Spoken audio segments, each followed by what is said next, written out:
매일 아침 꼭 챙겨야 할 뉴스 딱 3개만 골라서 깊게 들여다봅니다. 뉴스 세계 시간인데요. 시사인의 김동인 기자 모셨습니다. 어서 오세요. 네, 안녕하세요. 시사인 김동인입니다. 네, 그리고 김준호 변호사 모셨습니다. 어서 오세요. 안녕하세요. 네, 저희 방송 유튜브 라이브로 진행이 되고 있는데요. 유튜브로 많은 분들이 인사 건네주셨습니다. 랑사마님, 좋은 아침요 이렇게 인사해 주셨고요.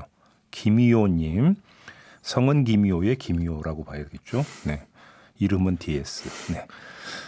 오랜만에 왔다고 이렇게 왜 오랜만에 오세요? 매일 오셔야지. 그리고 스티그마님 내도 있다 이런 인사를 건네주셨습니다.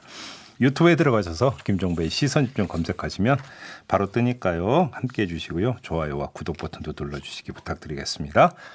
자, 첫 소식 가보죠. 네, 코로나 소식 먼저 전해드리겠습니다. 경기도 성남시 은혜의강 교회 집단 감염이 지금 일어났죠. 네. 확진자 수가 46명으로 늘었는데요. 그런데 이 교회에서 예배 참석자들에게 이 소독을 한다는 명목으로 입에 분부기로 소금물을 뿌린 사실이 뒤늦게 밝혀져서 좀 충격을 안겼습니다. 그러게요. 네, 이런 사례를 지금 보고 인포데믹이라고 하더라고요. 그러니까 일종의 정보 감염증 현상이다. 네. 잘못된 정보가 지금 나온 건데 경기도가 이제 밝힌 바에 따르면 이 분무기로 소금물을 뿌리고 소독하지 않은 채로 다른 참석자의 입에도 뿌린 거예요. 그래서 사실상 이 분무기 자체가 대규모 직접 접촉을 유도했다. 그렇죠. 이렇게 지금 설명을 하고 있더라고요. 네.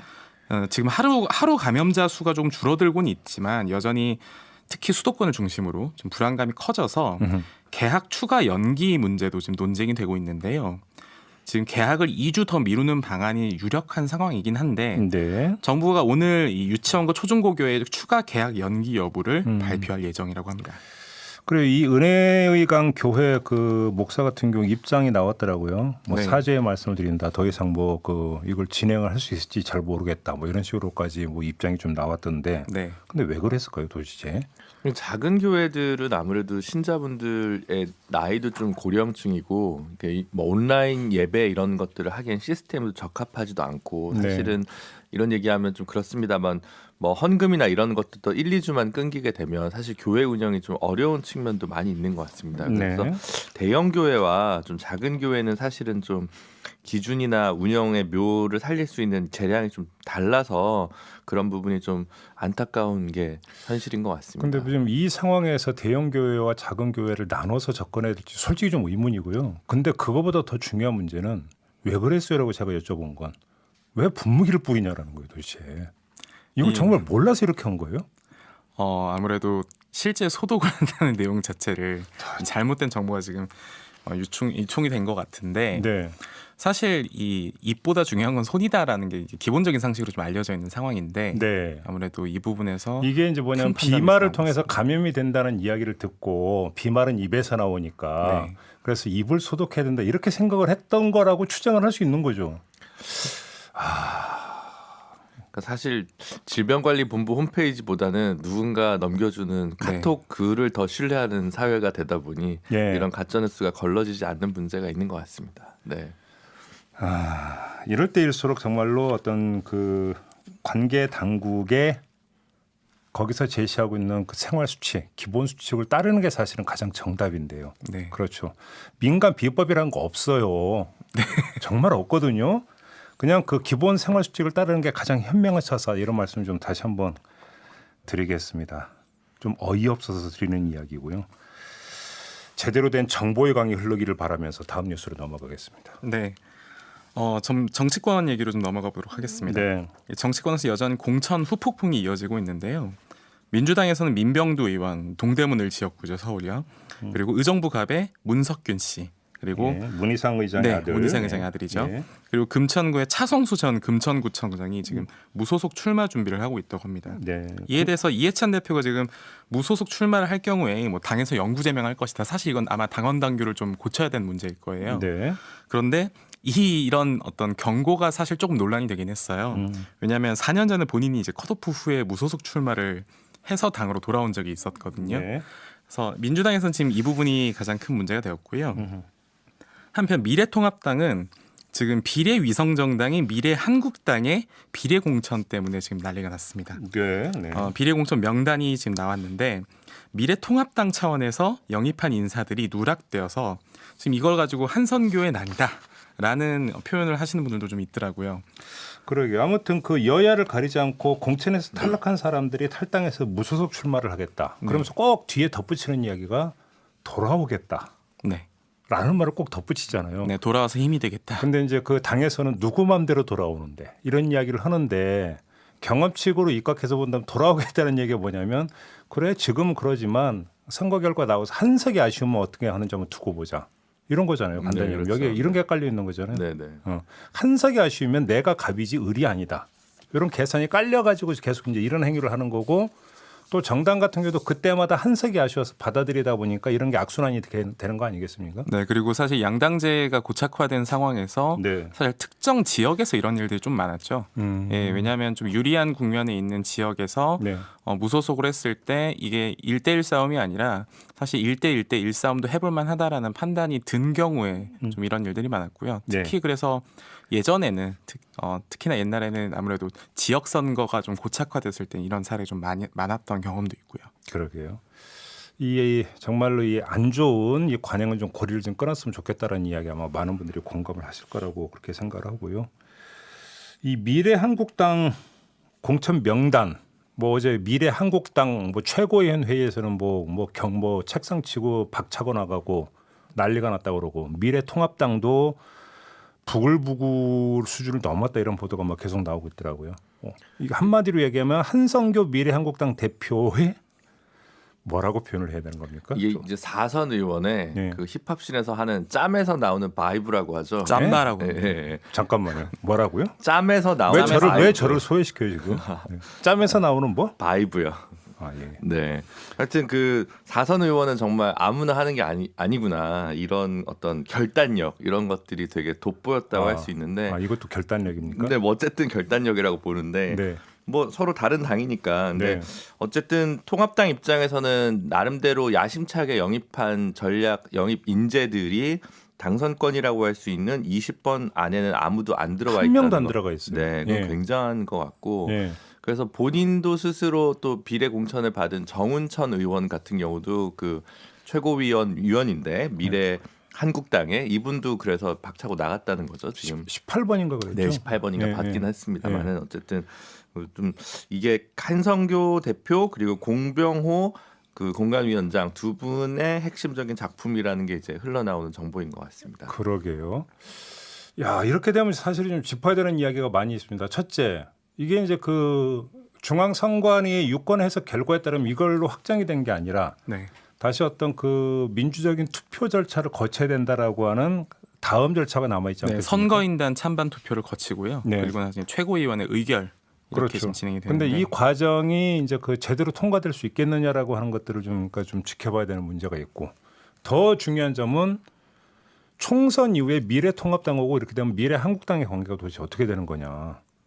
이 이야기가 사실 초점 아니겠습니까? 이게 네. 딴살림 차리겠다는 이야기로도 해석이 될 수 있는 거 아니에요? 그렇게 좀 전망하는 분들도 좀 조금씩 나오긴 하는데 네. 지금 문제는 사실 이게 투표를 해야 된다는 거예요. 선거인단 투표인데 문제는 당원들 자체가 사실은 조직화돼서 지금 한꺼번에 구성되어 있는 정당이다라는 게 남아 있어서 네. 지금 이 문제가 이 순번 그대로 계속 이어질 것이냐 이 부분은 좀 오늘까지 좀 봐야 되지 않을까 싶은 생각이 드네요. 근데 저는 오히려 이 논란이 나올 거라고 한성교 의원이 몰랐을 리 없다고 생각이 들고 그럼 이거는 조정과 타협을 염두에 둔 센 안으로 한번 던진 거다라는 추론도 해볼 수 있다고 보거든요. 조정과 타임용이라고요? 네, 어떤 왜냐하면 말씀이세요? 지금 미래통합당 같은 경우도 현역 의원들 컷오프 대거 하다가 논란이 일어나니까 뭐 다른 곳에 돌려막기 공천을 한다든지 아니면 그 제2 요구를 일부 받아주지 않았습니까? 김용호 위원장도. 그러니까 그런 것을 보면 이게 민주당은 상대적으로는 현재까지는 일단 한번 결정되면 뒤바꾼 경우가 거의 없는데 보수 정당 쪽은 조금 뒤바뀌는 경우들이 막판까지 있기 때문에 네. 그 여지까지 충분히 고려해서 이걸 발표한 게 아닐까. 그런데 지금 미래한국당은 비례정당이기 때문에 결국은 그 비례 순번 명부 자체가 이 당의 경쟁력의 거의 전부라고도 볼 수 있잖아요. 근데 이거를 가지고 이른바 그 절충과 타협용으로 했다든가 치고 빠지고 넣었다 빼고 하면은 그것이 그러면 재산을 깎아먹은 게 아닌가요? 결국은? 근데 보수 정당 자체는 단 하나의 이 그 비례 정당이 있는거나 진배 없기 때문에 네. 크게 이제 이 포지션 자체가 경쟁력이지 명단 자체가 경쟁력이라고 보여지지는 않아서 그런 위협이나 두려움은 별로 없을 것 같습니다. 아무튼 비례정당인데 비례 명부에 미래통합당 모 정당인 미래통합당의 의중이 전혀 반영이 안 돼 있다는 얘기는 나 따로 갈래라고 해석을 해도 무방한 이런 뭐 시그널이 여기에 담겼다고 봐야 되는 게 맞을 것 같은데. 저도 지금 아까 말씀드렸던 것처럼 지금 좀 김준일 변호사님 비슷한 생각이긴 한데요. 네. 이게 얼마나 될 거라고 생각했을까라고 생각해 보면 이 아까 말씀드렸던 투표 단계에서 사실 당연히 이게 막힐 거라고 생각을 할 것 같거든요. 그리고 그 전에 말씀하신 것처럼 넣었다 뺐다라는 과정이 충분히 그 가능한 시나리오 중에 하나라고 일단 여기고 있습니다. 그래서 오늘 지금 나오는 것 중에 정운천 최고위원이라든가 아니면 조은현 사무총장이 지금 일단 회의는 참석하지 않았는데 분명히 오늘 중에 어떤 물밑 작업들은 할 거란 말이죠. 그 과정에서 어떤 발언이 나오는지 첫 발언이 좀 중요하지 않을까 이런 좀 생각이 듭니다. 네, 이제 두 분의 가설은 충분히 알겠어요. 그러니까 한성교 대표나 공병호 공관위원장이 비례 당선 안정권 정말 넣고 싶은 후보들이 여러 명이 있는데 그냥 그대로 어떻게 절충해서 넣으면 관찰이 안 될지 모르니까 일단 세게 지르고 세게 질러가지고 최대한 어떤 지분을 확보한 다음에 넣고자 하는 사람들을 당선 안정권에 넣으려고 지금 하는 것이다. 의도적 도발이다. 네. 이런 말씀이시잖아요. 뭐 아니어도 뭐 제가 볼 때는 한두 석이라면 저는 가설이 성립이 될 수 있다고 봐요. 네. 근데 만약에 그 정도의 수준이 아니라고 한다면 이거는 너무나 큰 모험이다. 왜냐하면 완전히 뒤바꿔버리는 수준의 거라고 한다면 네. 이거는 절충의 문제가 아니라 결국은 누가 이기나 한번 끝까지 가보자라는 것 아니고서는 이렇게 갈 수는 없는 거다라고 생각하거든요. 왜 그러냐면 그렇게 본다면 미래통합당에서 영입했던 인사들의 맨 앞순위가 21번이라는 건 사실은 납득이 될 수 있는 그런 어떤 그 순번 배정은 아닌 것 같아요. 아무튼 좀 그 결과는 좀 지켜보도록 하겠고요. 그러면 뭐 두 개가 있겠네요. 우리는 정말 위성 정당이 아니다라는 정체성을 선언한 것이라고 볼 수도 있겠지만 네. 만약에 이게 끝까지 간다면 그럼 영입 인사들이 다시 탈당을 해서 미래 통합당에서 비례 공천을 받는 방식으로 그러면 그거는 그런데 이제 그럴 경우에는 사실 굉장히 그 의석을 몇 개 가져올 수 있느냐는 또 굉장히 복잡해지는 그거는 제가 볼 문제라. 때는 말 그대로 자중질환의 그 같이 죽는 미래통합당과 미래한국당이 같이 죽는 그 시나리오라고 봐야 되겠죠. 자 마지막 뉴스로 넘어가죠. 네. IOC가 오늘 그러니까 스위스 시간 기준인데요. 스위스 시간 기준으로 오늘 긴급 화상 회의를 진행을 한다고 합니다. 네. 모든 국제 경기 단체 수장들이 참여하는 회의인데요. 네. 이 자리에서 2020년 도쿄 올림픽 개최 여부가 판가름 날 것이다. 이런 예상이 지금 나오고 있습니다. 그러게요. 네. 물론 이 회의 자체에 이 회의의 명목은 올림픽 출전권을 지금 걸고 진행하는 각종 이제 국제 경기들의 어떤 대표 선발전을 비롯해서요. 이런 경기들의 어떤 대응 방안을 논의하는 자리인데요. 네.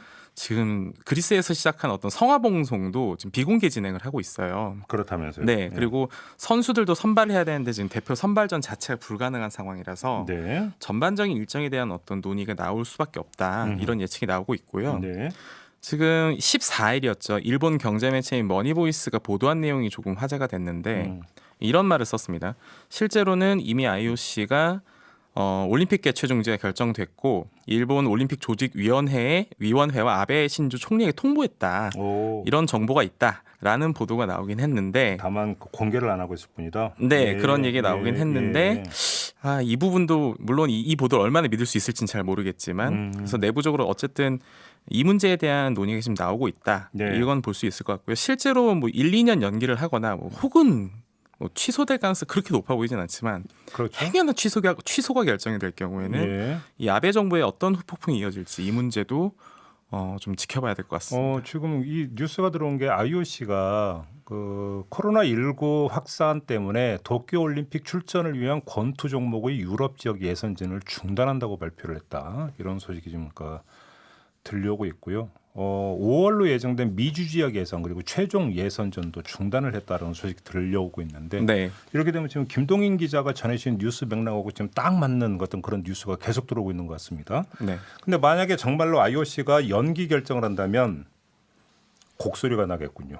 일본 총리실에서 그런 거 아니겠습니까? 그렇겠죠 아무래도. 예. 일본 총리실도 있지만 일본 경제에 좀 많은 악영향을 지금 엄청난 투자와 SOC 투자를 했는데 네. 이걸 전혀 사용하지 못하거나 좀 반만 사용할 수밖에 없는 현실로 되니까 안타까운 일이 벌어지겠죠. 이게 올림픽이 취소된 게 이제 1차 대전, 2차 대전 외에는 이런 일이 없는데 예. 뭐 사실 이 재난 자체가 일본에서 방역을 잘한다고 해결될 문제가 아니라 전 세계적인 그 대유행 사태에서 이제 예선전을 지금 치르지 못하니까 사실 경기를 치를 수 없는 사태로 번질 가능성이 상당히 높다고 할 수 있겠죠. 아니, 그러니까 설령 이제 그 일본이 그 박박 우겨가지고 올림픽을 한다 하더라도 올림픽에 따른 경제 유발 효과를 누릴 수 있느냐도 사실은 의문인 거잖아요.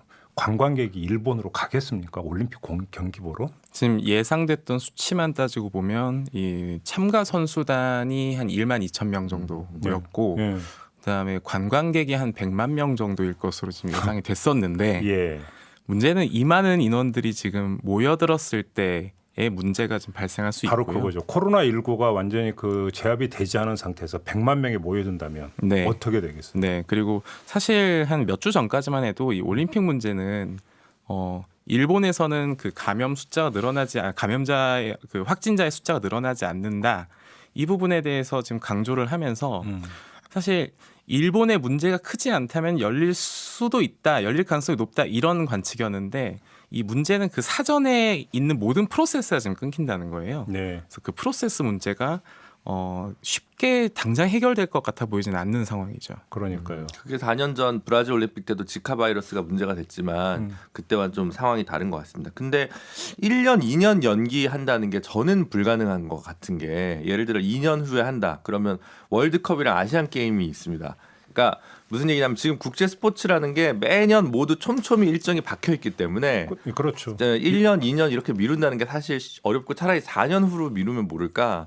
이게 지금 1년, 2년 이런 식으로 방식은 좀 어려워서 그게 IOC의 좀 고민을 깊게 하는 지점이 그래서 아닐까 뭐 이제 그 싶습니다. 시나리오가 뭐 10월로 연기하는 시나리오 이런 것들도 나오고는 있는 건데 해를 안 넘기고 가을로 넘기는 방안. 근데 또 이렇게 되면 이제 다른 이제 각종 어떤 건 이제 그 개별 종목의 국제 경기 그렇죠. 일정하고 또 이제 이게 흐트러지는 이런 문제가 세계 발생한다. 선수권 대회라든가 뭐 각종 대회들이 있으니까요. 예. 네, 그리고 특히 올림픽이랑 가장 밀접하게 좀 중복되는 대회가 국제 그 육상 경기예요. 그래서 국제 육상 경기도 이 4년에 한번 이렇게 텀을 두고 진행을 하고 이거 올림피아 겹치지 않게 진행을 하는데 말씀하신 것처럼 그런 일정들까지 좀 감안을 해서 결정해야 되는 문제라.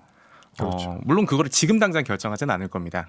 그래서 뭐 만약에 연기가 된다라고 하면은 일단 연기를 생각해보고 조금 더 결정을 하겠다라고. 아마 오늘 메시지가 나오더라도 어떤 확정일지는 잘 모르겠어요. 아무튼 이제 그 저희가 일전에 이제 일본의 이영채 교수 연결해서 인터뷰를 한 적이 있었는데 만약에 올림픽이 연기가 된다면 그건 아베의 실각으로 이어질 가능성이 거의 뭐 상당히 높다 이렇게 이제 전망을 하던데요. 아베의 계획은 사실은 도쿄올림픽 제대로 치러서 애국주의 최대한 끌어올리고 그래서 개헌의 어떤 동력으로 삼겠다. 사실 이런 게 깔려 있었다라고 봐야 되는 거 아니겠습니까?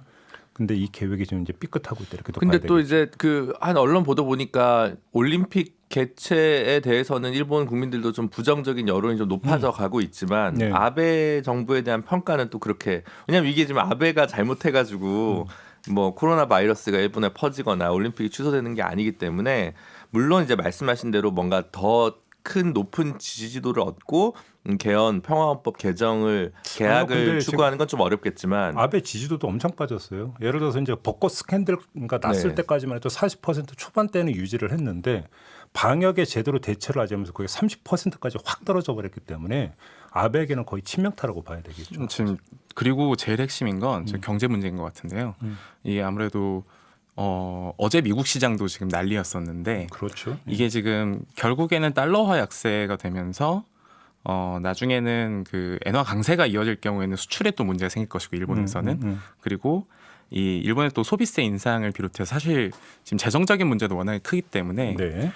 원래는 올림픽이 하나의 어떤 전환점이 됐어야 되는데 그 모멘텀이 사라졌을 때 그럼 일본 경제 어떻게 될 것이냐 이 부분에 대한 걱정이 지금 많이 큰 상황이죠. 알겠습니다. 아무튼 IOC가 이제 어떤 결정을 내리는지 이제 초시계가 계속 째깍째깍 돌아가는 것 같아요. 그런데 이제 좀 뭐 결과를 저희가 이제 미리 당겨가지고 시나리오를 다 그릴 수는 없는 건데 갈수록 연기 가능성이 높아지고 있다라고 하는 것만은 부인할 수 없는 사실인 것 같습니다. 일단 여기까지만 좀 확인을 하죠. 네.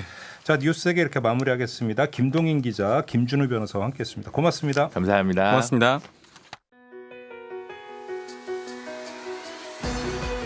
이슈의 핵심을 꿰뚫는 예리한 시선, 믿고 듣는 진품 시사 김종배 시선 집중.